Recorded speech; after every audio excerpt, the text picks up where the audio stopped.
Hello everyone, welcome level to clever. நானுங்க பிரகாஷ். இன்றைக்கி நம்ம சேனலில் ஒரு முக்கியமான அப்டேட் தான் பார்க்க போகிறோம். அதாவது இந்த லிஸ்ட்டில் உங்களோட பேர் இருந்தது அப்படின்னா நீங்கள் கண்டிப்பாக வாக்களிக்க முடியும். ஸோ தேர்தல் சம்மந்தமான அறிவிப்பு பார்த்திங்க அப்படின்னா விரைவில் வெளியாக போகுது அப்படின்னு சொல்லி நம்ம எல்லாத்துக்குமே தெரியும். தேர்தலை வாக்களிப்பதற்கு கண்டிப்பாக உங்களோட நேம் இந்த ஓட்டர் லிஸ்ட்டில் இருக்கணும். ஸோ அப்படி இருந்ததுன்னா மட்டும்தான் பார்த்திங்க அப்படின்னா உங்களால் வாக்களிக்க முடியும். இறுதி வாக்காளர் பட்டியலை சமீபத்தில் வெளியிட்டிருந்தாங்க தேர்தல் ஆணையம். ஸோ அது எப்படி உங்களோட மொபைலில் யூஸ் பண்ணி ஆன்லைன் மூலமாக நம்ம டவுன்லோட் பண்ணுறது, உங்களுடைய நேம் இருக்கா இல்லையா அப்படின்னு சொல்லிட்டு எப்படி செக் பண்ணுறது, ஸோ அதுக்கான கம்ப்ளீட் ப்ரொசீஜர் தான் இந்த வீடியோவில் தெரிஞ்சுக்க போகிறோம். தெரிஞ்சதுக்கு முன்னாடி இது வரைக்கும் நீங்கள் நம்ம சேனலை சப்ஸ்கிரைப் பண்ணாமல் இருந்தீங்கன்னா மறக்காமல் சப்ஸ்கிரைப் பண்ணிடுங்க. சப்ஸ்கிரைப் பண்ணால் மட்டும் தான் நான் போடுற ஒவ்வொரு பயனுள்ள வீடியோ உங்களுக்கு நோட்டிஃபிகேஷன் வரும். ஸோ வாங்க இன்றைக்கி வீடியோக்குள்ளே போகலாம். ஃப்ரெண்ட்ஸ், நீங்கள் மொபைல்லையே இருந்தாலும் சரி அல்லது லேப்டாப் பிசி எந்த யூஸராக இருந்தாலும் சரி, ஸோ நீங்கள் ஏதாவது ஒரு ப்ரௌசர் வந்துருங்க. கூகுள் குரோமே வந்தாலும் ஓகே தான். அதில் வந்ததும் பார்த்தீங்க அப்படின்னா எலெக்ஷன் கமிஷன் அப்படின்னு டைப் பண்ணுங்கள். TN election commission. அதில் சீஃப் எலக்ட்ரல் ஆஃபீஸர் தமிழ்நாடு அப்படின்னு இருக்குது ஃபர்ஸ்ட் லிங்க். அதை ஓகே கொடுத்துருங்க. அதை ஓகே கொடுத்ததும் பார்த்தீங்க அப்படின்னா தலைமை தேர்தல் அதிகாரி தமிழ்நாடு அப்படின்னு சொல்லிட்டு சீஃப் எலக்ட்ரல் ஆஃபீஸர் அந்த பேஜ் உங்களுக்கு ஷோ ஆகும். சரிங்களா? முன்னாடி பேஜில் welcome to the website of chief electoral officer Tamil Nadu அப்படின்னு இருக்கும். அதில் அப்படியே ட்ராப் டவுன் வாங்க. ட்ராப் டவுன் வந்தது அவர் சர்வீசஸ் அப்படின்னு இருக்கும். ஸோ அவங்களோட சேவைகள் அப்படின்னு இருக்கும். அதில் ரெண்டாவது ஆப்ஷனாக ஸ்பெஷல் சம்மரி ரிவிஷன் 2024 அப்படின்னு இருக்கும். அதை நீங்கள் ஓகே கொடுத்துருங்க. ஸோ அதை ஓகே கொடுத்துமே பார்த்தீங்க அப்படின்னா நிறையா ஷோ ஆகும் இதில்.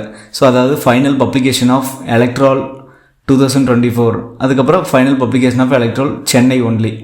ஸோ இந்த மாதிரி டிஸ்ட்ரிக்ட் வைஸாகவே இருக்கும். ஓகேங்களா? ஸோ இதில் பார்த்தீங்கன்னா ஃபைனல் பப்ளிகேஷன் ஆஃப் எலக்ட்ரல் அப்படின்னு இருக்கும். நீங்கள் அதை ஓகே கொடுத்துருங்க.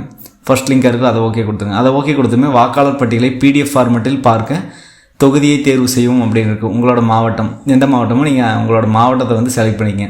ஸோ அதுக்கடுத்து பார்த்தீங்கன்னா சட்டமன்ற தொகுதி. ஸோ உங்களோட எந்த சட்டமன்ற தொகுதியில் வருது அப்படின்னு சொல்லிட்டு நீங்கள் அதை செக் பண்ணிங்க. அதை கொடுத்துட்டு சமர்ப்பி அப்படின்னு இருக்கும். நான் சமர்ப்பி கொடுத்துட்றேன். ஸோ இப்போ பார்த்தீங்க அப்படின்னா இந்த பேஜ் ஓப்பன் ஆயிடுச்சு. தேர்தல் துறை அப்படின்னு சொல்லிட்டு இதில் வாக்குச்சாவடி பரப்பு, முகவரி, தெருவின் பெயர், இது எல்லாமே இருக்குது. அதாவது உங்களோட வாக்குச்சாவடி எந்த வாக்குச்சாவடி அப்படின்னு சொல்லிட்டு ஒரு ஸ்கூல் இருக்குன்னா அந்த ஸ்கூலில் எத்தனை கட்டடம் இருக்குது முதற்கொண்டு எல்லாமே வந்துடும். சரிங்களா? ஸோ இதில் பார்த்தீங்கன்னா நிறைய இருக்கும். ஸோ இதில் எப்படி கண்டுபிடிக்கிறது எல்லாத்துக்கும் டவுட் இருக்கும். ஸோ நீங்கள் டெஸ்க்டாப் அல்லது பிசி யூஸராக இருந்தீங்க அப்படின்னா Ctrl+F கொடுத்துக்குங்க. சப்போஸ் நான் மொபைலில் தான் யூஸ் பண்ணுறேன் அப்படின்னா ஸோ உங்களுக்கு ரைட் கார்னரில் 3 டாட் இருக்கும். அந்த டாட்டை நீங்கள் ஓகே கொடுத்தீங்க அப்படின்னா ஸோ அதுலேயே ஃபைண்டு அப்படின்னு இருக்கும். FIND ஃபைண்ட் அப்படின்னு இருக்கும். நீங்கள் அதை ஓகே கொடுத்துங்க. நான் இப்போ அதை கொடுத்துட்றேன். கொடுத்தது இங்கே ஒரு மெனு பார், சர்ச் பார் மாதிரி வரும். இப்போ பார்த்தீங்கன்னா நான் அதை கொடுத்துக்கிறேன். ஸோ கொடுத்தும் பார்த்தீங்கன்னா இந்த சைடில் தெருவின் பெயர் அப்படின்னு வரும். ஸோ இதில் நீங்கள் எந்த தெரு, அதாவது நான் கோயம்புத்தூரில் மருதூர் அப்படின்னு கொடுத்துருக்கேன், ராமகிருஷ்ணபுரம் மருதூர் அப்படின்ட்டு.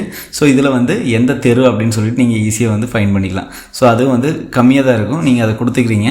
நான் அதை ஓகே கொடுத்துட்டேன். ஓகே கொடுத்ததுமே இங்கே வெரிஃபிகேஷன் கோட் அப்படின்னு இருக்கும். இங்கே கொடுத்துருக்கக்கூடிய கீழே கொடுத்துருக்கக்கூடிய கோடை நீங்கள் அப்படியே என்டர் பண்ணுற மாதிரி இருக்கும்.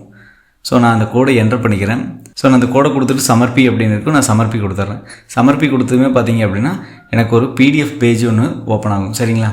ஸோ இப்போ பார்த்தீங்கன்னா எனக்கு அந்த பேஜ் ஓப்பன் ஆகிடுச்சு, PDF மாதிரி. ஸோ இப்போ அது ஓப்பன் ஆகிடுச்சு. நான் ஓப்பன் பண்ணிட்டேன். ஓப்பன் பண்ணதுமே சட்டமன்ற தொகுதி எண் மற்றும் பெயர் அப்படின்னு சொல்லி வரும். அதில் எந்த வார்டு, எந்த வீதி எல்லாமே வந்திருக்கும், பாகம் எண் முதல் கொண்டு. ஸோ இதில் பார்த்தீங்க அப்படின்னா ஸோ உங்களோட ஓட்டர் ஐடி நம்பர் இருக்கும். அதுக்கப்புறம் உங்களோட பெயர், தந்தை பெயர், வீட்டு எண், வயது, ஃபோட்டோ இருக்காது. சரிங்களா? ஸோ இதை வச்சு உங்களுக்கு இருக்கா இல்லையா அப்படின்னு சொல்லிட்டு நம்ம ஈஸியாக கண்டுபிடிச்சிடலாம். ஸோ இப்படியே நீங்கள் ஈஸியாக சர்ச் பண்ணி ஃபைண்ட் பண்ணிக்கலாம். சரிங்களா? ஸோ அவ்வளோதான் ஃப்ரெண்ட்ஸ். இந்த வீடியோவில் பார்த்தீங்க அப்படின்னா அதாவது தேர்தல் கூடிய விரைவில் அறிவிக்க போகிறாங்க. ஸோ இந்த தேர்தலில் நீங்கள் வாக்களிப்பதற்கு கண்டிப்பாக உங்களோட நேம் அப்படிங்கிறது கம்பல்சரி அந்த எலக்ட்ரலில் இருக்கணும். ஸோ அதை எப்படி நம்ம ஃபைண்ட் பண்ணுறது, நம்ம பேர் இருக்கா இல்லையா அப்படின்னு சொல்லிட்டு தான் நம்ம பார்த்தோம். ஸோ கண்டிப்பாக இந்த வீடியோ உங்களுக்கு ஒரு உதவிகரமாக இருக்கும் அப்படின்னு நினைக்கிறேன். உதவிகரமாக அந்த மற்றவங்களுக்கு ஷேர் பண்ணுங்கள். மற்ற வீடியோவில் சந்திக்கும் முறை உங்களிடமிருந்து விடைபெறுவது உங்கள் பிரகாஷ். By, take care.